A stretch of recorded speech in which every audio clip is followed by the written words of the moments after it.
touch me, baby. Touch me, baby. All of my life I've starved for love. Oh, but behind my mask of pride, Lord, I'd hide it from the ones I truly love. Afraid to let go. And just as I suffered from the pains of a real true friend, boy, I looked around. Oh, and you were gone. Suddenly I felt all alone. And now I find that I'm reaching out for your love. Oh, won't you touch me, baby? Touch me, baby. I'm reaching out for your love. Oh, touch me, baby. Touch me, baby. Yeah. All of my life I've played this game for fun. But now when I'm in need of sharing with someone, I'm reaching out to you, removing my mask of pride. Oh, as I'm kneeling right here by your side, I'm begging you to stay, 'cause I can't make it all alone.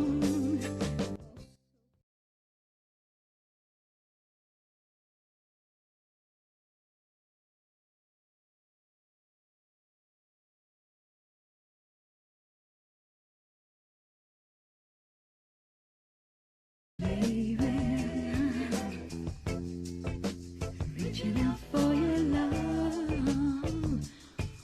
Oh, touch me, baby. Oh, won't you touch me, baby?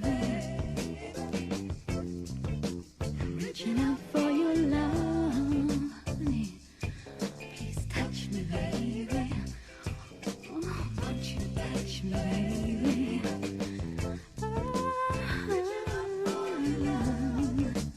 Reaching out for your love. Come on, baby. Touch me now. Oh, won't you? Please touch me, baby.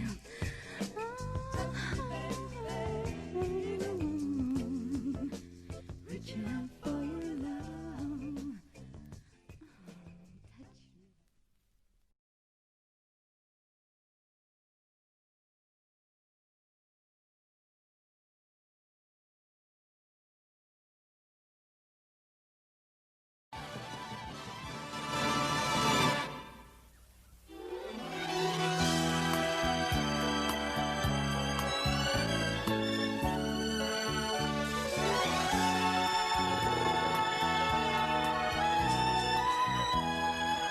It looks like a paradise, but it is in fact the most treacherous desert in the world, the Kalahari. After the short rainy season, there are many water holes and even rivers. But after a few weeks, the water sinks away into the deep Kalahari sand. The water holes dry up and the rivers stop flowing. The grass fades to a beautiful blonde color that offers excellent grazing for the animals. But for the next 9 months, there'll be no water to drink. So most of the animals move away, leaving the beautiful blonde grass uneaten. Humans avoid the deep Kalahari like the plague because man must have water to live. So the beautiful landscapes are devoid of people. Except for the little people of the Kalahari.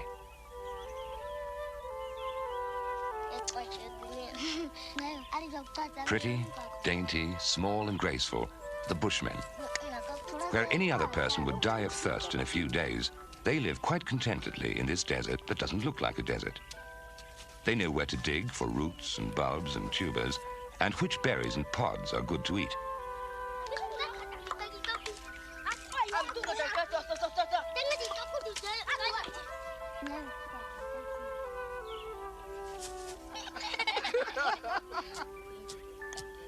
And of course, they know what to do about water.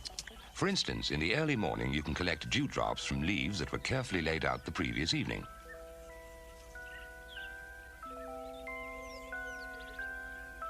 Or a plume of grass can be a reservoir.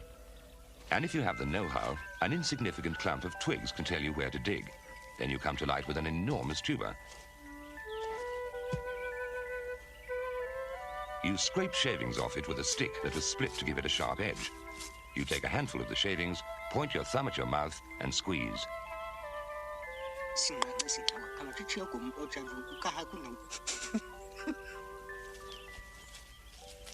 They must be the most contented people in the world. They have no crime, no punishment, no violence, no laws, no police, judges, rulers, or bosses. They believe that the gods put only good and useful things on the earth for them to use. In this world of theirs, nothing is bad or evil. Even a poisonous snake is not bad. You just have to keep away from the sharp end. Actually, a snake is very good. In fact, it's delicious. And the skin makes a fine pouch. They live in the vastness of the Kalahari in small family groups. One family of Bushmen might meet up with another family once in a few years, but for the most part, they live in complete isolation, quite unaware that there are other people in the world. In the deep Kalahari, there are Bushmen who have never seen or heard of civilized man. Sometimes they hear a thundering sound when there are no clouds in the sky, and they assume that the gods have eaten too much again and their tummies are rumbling up there. Sometimes they can even see the evidence of the gods' flatulence. Their language has an idiosyncrasy of its own. It seems to consist mainly of clicking sounds.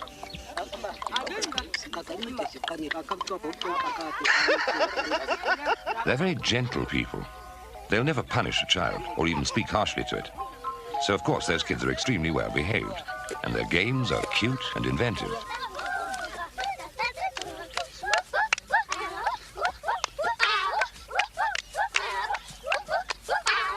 When the family needs meat, the hunter dips his tiny arrow in a brood that acts as a tranquilizer. So when he shoots a buck, it only feels a sting and the arrow drops out. The buck runs away, but soon it gets very drowsy and it stops running. After a while, it goes to sleep. And the hunter apologizes to his prey. He explains that his family needs the meat. The one characteristic which really makes the Bushmen different from all the other races on Earth is the fact that they have no sense of ownership at all. Where they live, there's really nothing you can own, only trees and grass and animals. In fact, these Bushmen have never seen a stone or a rock in their lives. The hardest things they know are wood and bone. They live in a gentle world, where nothing is as hard as rock or steel or concrete.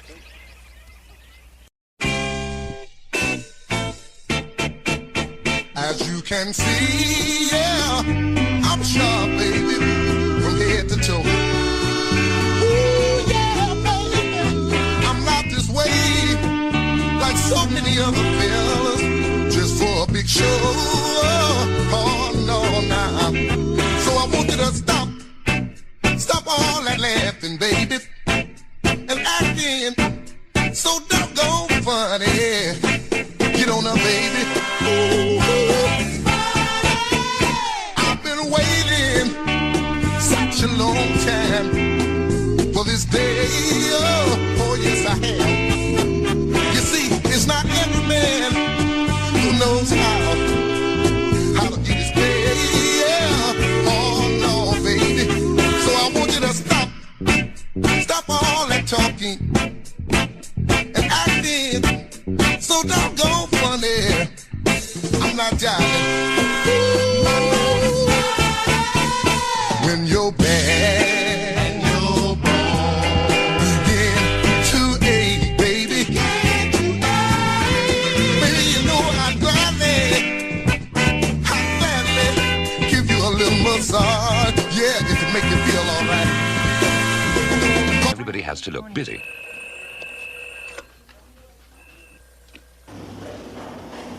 I've got a very good story here about handicapped children.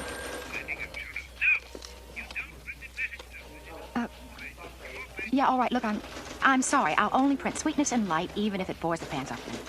1030 says you can stop looking busy for 15 minutes. And then you have to look busy again. Hi, Kate. Hi, Pete. You think you can use this? It's about the shortage of teachers in Botswana. Good story? Yeah, they're so short they'll take anybody who can read and write. I don't know. I got bawled out for running a story on mugging. He says my page should only have sweetness and light. like Liberace and Jackie Onassis. I'm sorry. And so your day is chopped up into little pieces, and in each segment of time you have to adapt to a new set of circumstances. May I share a table? No wonder some people go off the rails a bit. Does the noise in my head bother you? No. Pete, have you still got that story about the teacher shortage in Botswana? Yeah, you going to use it? No. Maybe they can use me. But in the Kalahari, it's always Tuesday, or Thursday if you like, or Sunday. No clocks or calendars tell you to do this or that. Lately, strange new things sometimes appeared in the sky.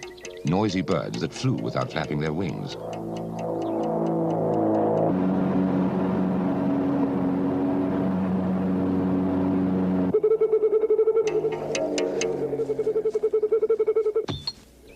One day, something fell from the sky.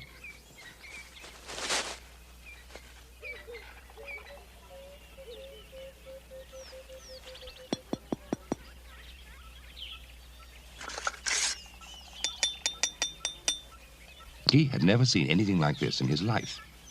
It looked like water, but it was harder than anything else